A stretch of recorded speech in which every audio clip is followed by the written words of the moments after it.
bonjour à toutes et à tous à notre balado MTL Connect 2025. J'ai le plaisir d'accueillir avec moi Phil Dallaire, cofondateur et PDG de Easly. Bonjour Phil, merci d'être avec nous aujourd'hui. Merci pour l'invitation, Claude. Super Phil, dis-moi, c'est quoi la mission et qu'est-ce que ça fait Easly?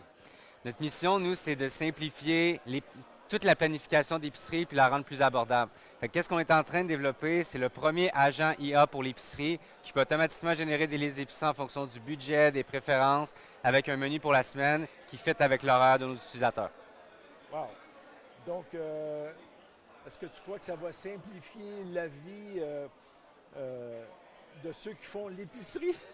En fait, si on se fie aux solutions existantes présentement, qui est la solution la plus populaire, c'est les applications de circulaire.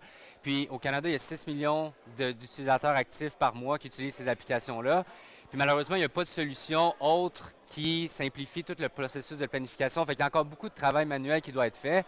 Puis pour certains, ça veut dire de passer des heures chaque semaine pour trouver c'est quoi les meilleures offres, de penser, OK, ça va être quoi le lunch pour les enfants, les soupers pour la semaine. Puis finalement, il arrive avec un plan. Puis là, il faut qu'ils fassent 3 épiceries. Puis finalement, ils vont aller quand même over budget. Fait que, ce qu'on veut, c'est vraiment tout simplifier ce processus-là le plus simple possible, puis maximiser la valeur qu'on peut ressortir de la planification. Donc, si je comprends bien, ça n'a pas l'air très simple. Donc, j'imagine que tu dois utiliser un peu de numérique, un peu de IA dans ta solution. Entre autres, ben oui, c'est certain que de développer le premier agent IA pour l'épicerie, il y a une grosse partie d'intelligence artificielle qui est au cœur de ce qu'on est en train de faire. Puis au-delà de ça, c'est tout de développer aussi la base de données. Là, on a 25 millions de produits, de prix qu'on suit à chaque semaine, qu'on met à jour. Là, on s'est concentré sur le Québec en premier pour parler avec nos utilisateurs, aller chercher un maximum de feedback, puis s'assurer que ce qu'on développait répondait vraiment à leurs besoins. Puis là, on est en train de préparer notre lancement pour la suite, donc de lancer à travers le Canada avec la première version de notre agent IA à travers le pays pour fin novembre, début décembre.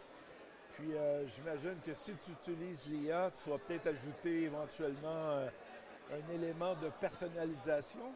Tout à fait. Le but, c'est de comprendre nos utilisateurs au point que quand ils demandent, OK, bien c'est quoi en fonction de ma liste d'épicerie cette semaine, mettons, j'ai un budget de 200 comment qu'on peut s'assurer que les recommandations qu'on fait vont vraiment bénéficier l'utilisateur, puis c'est vraiment ce qu'il recherche, bien, plus qu'on va être en mesure de comprendre l'utilisateur, puis ça va venir, plus que l'utilisateur va utiliser l'application, meilleur que les recommandations vont devenir. Fait que c'est certain qu'il va y avoir une section c'est un gros morceau de préférence, puis de compréhension de c'est quoi les habitudes de consommation, puis qu'est-ce que les utilisateurs recherchent vraiment. Wow, je pense que ça va simplifier la vie de beaucoup de gens. Pour terminer, Phil, la révolution numérique, pour toi, c'est quoi? Moi, je pense qu'on est vraiment au début d'une nouvelle ère qui est tout ce qui est de l'intelligence artificielle, dans le sens que, qu'on veuille ou non, ça fait partie de nos vies maintenant, puis c'est en train de se développer très rapidement. Puis là, où que je vois ça aller, c'est qu'il va y avoir vraiment plusieurs, c'est comme si le marché va se fragmenter, puis il va y avoir différentes entreprises qui, eux, vont se spécialiser dans des niches spécifiques. Parce que oui, on va toujours avoir les ChatGPT puis les chatbots qui sont plus génériques, mais je pense qu'il y a une grande opportunité pour différentes entreprises de vraiment trouver des produits puis des solutions en fait des solutions à des problèmes qui ne sont pas encore réglés, puis vraiment de double down là-dessus pour qui offre la meilleure solution possible.